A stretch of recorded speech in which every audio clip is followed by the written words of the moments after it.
Alrighty, so one more quick video just to finish out the models on standard trade. In the standard trade model, we have two goods. We're going to have food and cloth. We'll have a smooth PPF, an ISO value line whose slope equals the negative reciprocal of the relative price of cloth. We're going to produce where the ISO value line intersects the PPF and consume where the indifference curve intersects the ISO value line. A rise, alright, so we're going to just quick look over here. I've got a little drawing here for you. It's a little complex at this point, but the blue is the original line that we've had. So we've got our PPF here.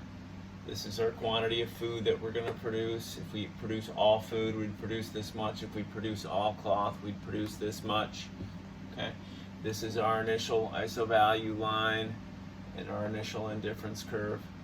So we start by producing at Q1, and Q1 gives us this much cloth and this much food. But then we're going to trade with the world, which is going to move us up to this indifference curve, which is outside of our PPF. So then that's going to mean we're going to consume at D1C and D1F. So down here, these are our exports, because we produced more cloth than food, so cloth than we consume. So we're going to export this much cloth, and we're going to import this much food because we're consuming more than we've produced. Okay, so that's how that works. So if we have a relative a rise in the relative price of cloth, that means it's going to get, the slope is going to get steeper here. So now we have the pink line, okay, it's drawn in here.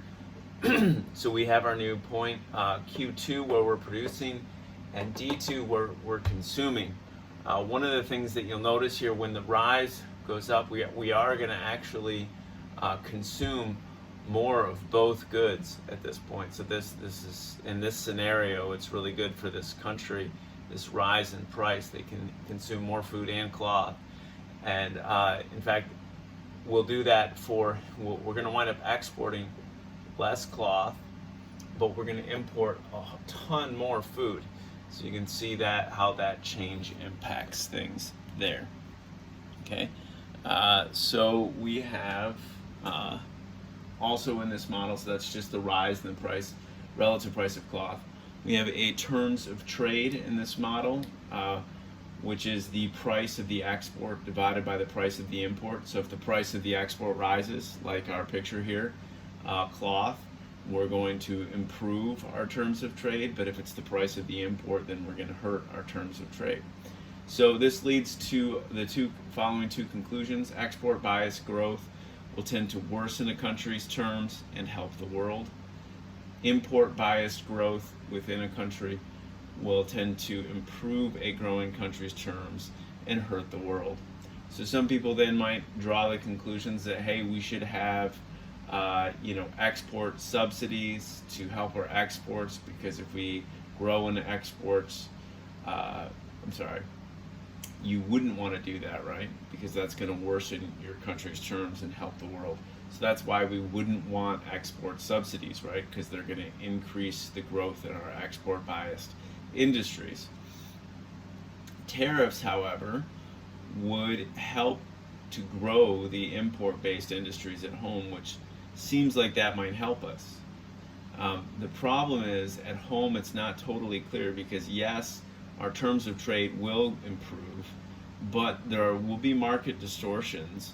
Consumers are going to consume in different patterns than they would have otherwise. Producers are going to produce in different patterns. The specialization, the system of specializations are different.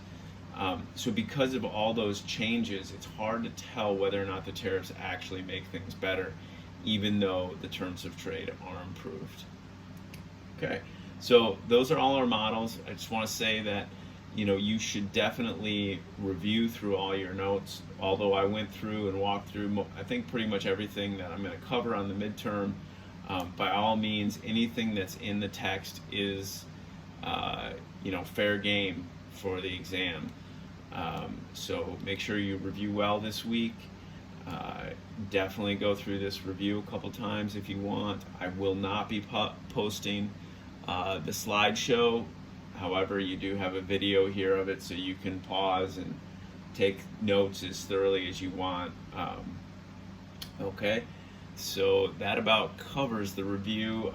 We will have a review session on Thursday night from 7:15 until 8 o'clock. So those of you that are interested and have time can be there. I will also record that review session and post it afterwards. I realize that I'm going to post the midterm before that review session, but I just wanted to make sure that everybody had time to get it in. And the review sessions, tend to be about, 7 people attend or so. So anyways, come on out to the review session Thursday night, and hope you guys all do really well on that exam. Feel free to email me or post in the discussion board questions if you can't make the review. All right, best of luck.